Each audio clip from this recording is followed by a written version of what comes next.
Hello there and welcome to the channel, and in this video I'm going to be talking to you about those 5 mistakes for you to avoid when it comes to taking cuttings from lavender.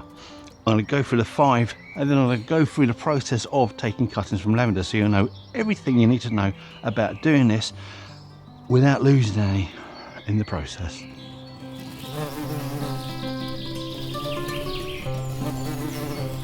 Now, before we start, I just need to let you know that taking cuttings is a race between life and death. You're trying to get your cuttings to produce roots before the cutting material runs out of moisture, dries up and dies. So if you can get it to take root before the cutting dries out and dies, it can then take in its own water and it will fill up all those lovely plant cells, making them turgid. Get that right and you'll have successful propagation of cuttings every single time. It doesn't matter which plant you're propagating from. So the first mistake, rather obviously, is this. When you are taking cuttings from your plants, always make sure that the parent plant, the mother plant, is fully watered the day before. That means it's taking up as much water as it can over the nighttime period. So come the morning, that plant is then fully turgid. There is as much water as possible in all of the material that you are going to take as cuttings. And secondly, always choose a overcast, cool day and always cut in the morning. Again, this helps to prevent your cutting material from drying out as best as you possibly can. But if you are taking cuttings from somewhere that you have to drive pack, it's not possible for you to immediately strike those cuttings. I'll explain that a bit later. Then make sure that you take your cuttings, you place it in a cool, damp container, put that somewhere in the shade. Prevent, again, once more, the cutting material from drying out prior to you taking those cuttings, putting them in the soil. So there you go, that is the first mistake.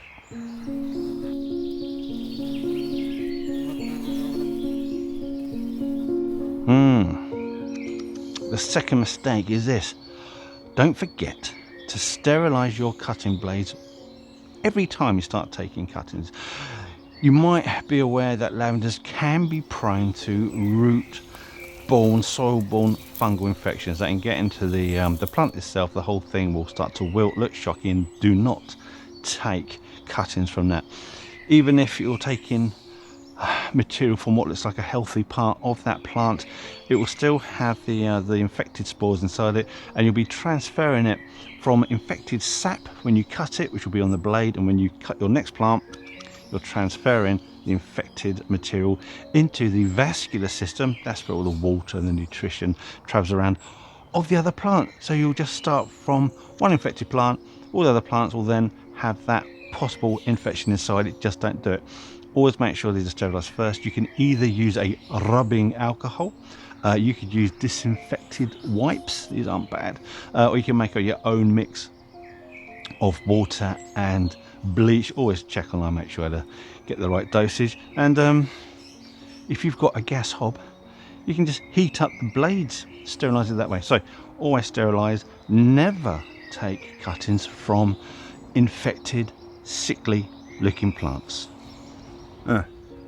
Just remember, if you are sterilizing your blades using a chemical such as your alcohol or a wipe, always wash off the chemical, because you don't want that harsh chemical damaging the cut sections of the plant when you take the cuttings. Otherwise it's going to be difficult for that bit to take the root. So wash those bits off first. People forget that, as I did, which is why I had to put this little segment in just after it. I promise to do better. Mistake number 3 is timing. You can take, theoretically, cuttings from lavender either in the spring as softwood cuttings, either during the summer as semi-ripe cuttings, or at the end of the summer, early autumn as hardwood cuttings. We're kind of doing in between that sort of times, semi-ripe to hardwood cuttings. Now, in both the spring and the summer, there really isn't a lot of cutting material to choose from, because you are looking at trying to get something about 4, possibly 6 inches long. I think it'd be struggling to get 6 inches. Jesus Christ. Ignore I said that. So in the spring, you're starting to get a flush of new growth, upon which you're going to get your flowering spikes. And one of the rules is you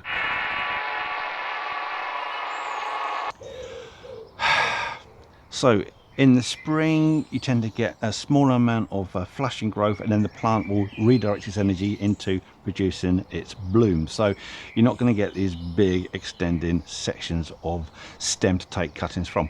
In the summer it's just flowering, so there's no real growth other than the plant putting all of its energy into the flowers. So again, you're not really going to get any propagation material unless you're going to be a little bit mean and you chop all that flowering growth back and let it grow back to foliage growth, if it will even do that. So arguably the best time of year to take your lavender cuttings is going to be now. It's September, the plant's finished flowering, it's diverting its energy into producing new growth, nice long semi-woody growth. The lignification has begun. So now is the perfect time to take these cuttings, and really you've probably got another couple of weeks, and then I'm sure another couple of weeks should be absolutely fine. Oh, hold on a minute.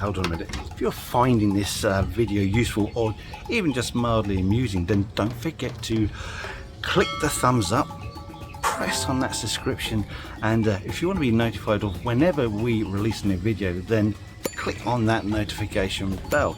It helps us more than you know, and it allows us to do stupid visits like this in the future.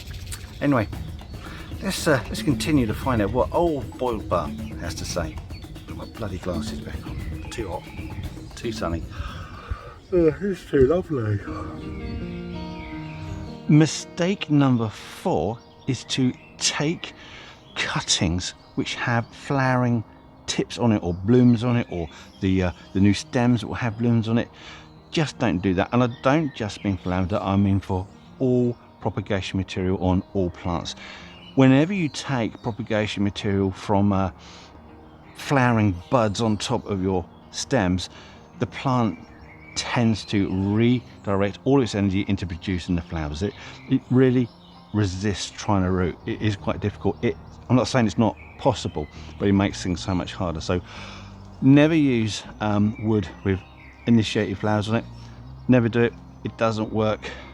And this is one of the problems with lavender, is that it spends so much of its time producing these flowering spikes. So that's a good one. It's very important. Never do it, which is why September, possibly October, is the best time, especially if you're going to overwinter the cuttings in the greenhouse. You can get away with cutting them a little bit later.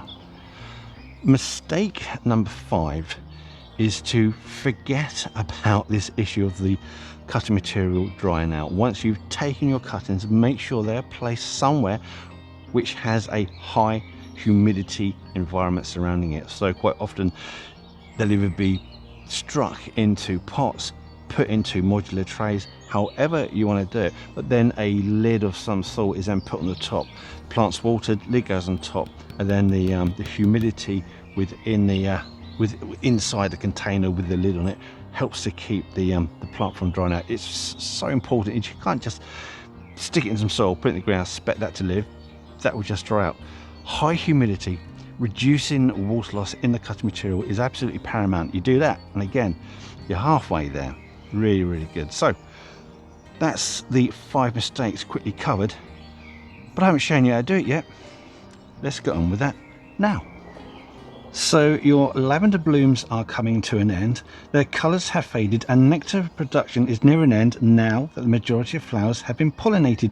This means that it is time to both cut back the old flowering spikes as well as shape up your plants by cutting an inch or so into this season's growth. This will help to promote ornamental shape and increased incidence of flowers for the following summer. So now flowering is finished, the lavender plants will redirect their energy into producing new growth, and it's this new plant material which will be used for cuttings. As I said earlier, avoid any plant material with a flowering shoot. If you can find it, take cutting material somewhere between 4 and 6 inches long. If there is none, then consider waiting a couple of weeks or so for the plants to grow on a bit more. Always take a few more cuttings than required, as there is no guarantee that they will all take. Now we've collected these cuttings, with permission of course from another property. Because it's going to be a few hours before we return home, I'm going to prevent these cuttings from drying out by protecting them in some damp cloth. That will keep them going really for a few hours, no problems at all. So we have the cuttings in this damp towel. So that was there to stop them from drying out during the day, because these were taken early this afternoon. If you don't want these drying out at all, okay, let's take a look at what we got. So we've got a decent size, so you're looking at 4 to 6 inches, I think, as I said previously. And you want to make your first cut at just below a node. The reason for that, well, a node, if I haven't explained, is the point, it's the smaller part of the stem from which the leaves come out of. They grow from nodes. And the node is important because these hold a high concentration of hormones that are necessary in order to get this plant to root. So this is quite woody stem. So this bit's still quite soft, so you could call it a semi-ripe, possibly a hardwood cutting. So let's make those cuts. So the first cut, again with Sterilized Secrets, just below a node. And then I want to remove 2/3 to 3/4 of all of the foliage, which hopefully will just peel off quite nicely like that. So something like that would be absolutely perfect. So I'll do the others now.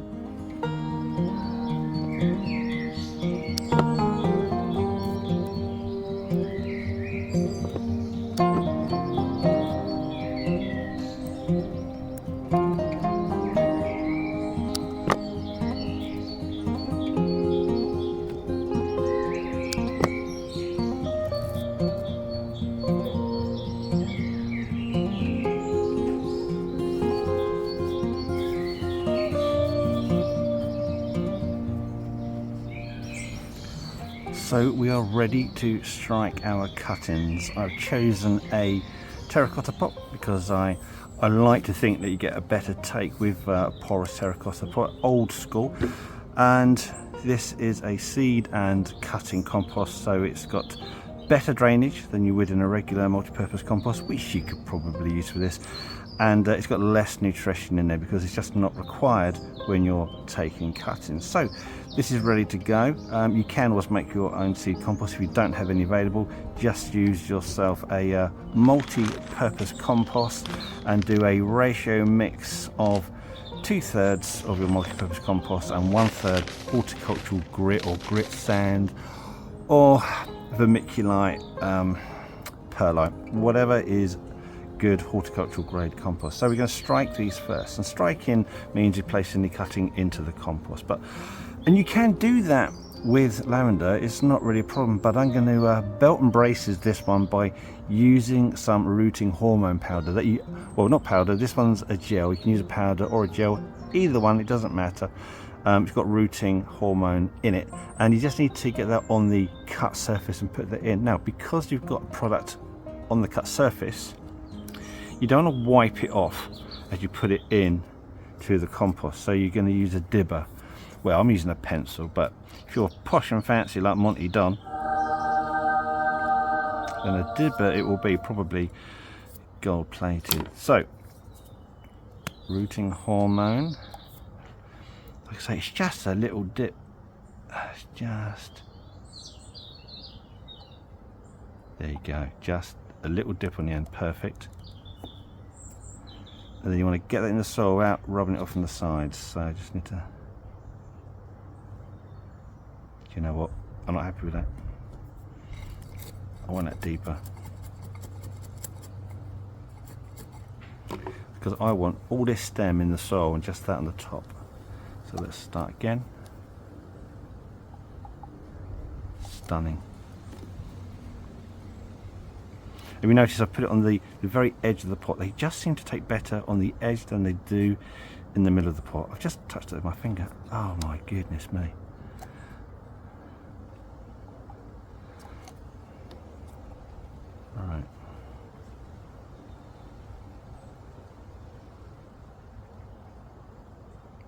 Oh, that's nice. Okay, quickly do the others.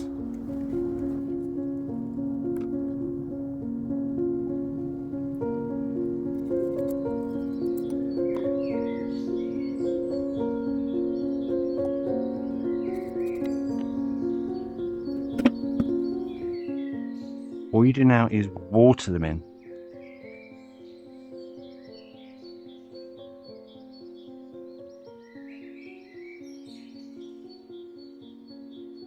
Now the foliage at the top is still going to be losing moisture, it's still going to be drying out with heat. So we need to try and keep an atmosphere of high humidity air in order to reduce the incidence of moisture being lost. So we have this lovely little gadget.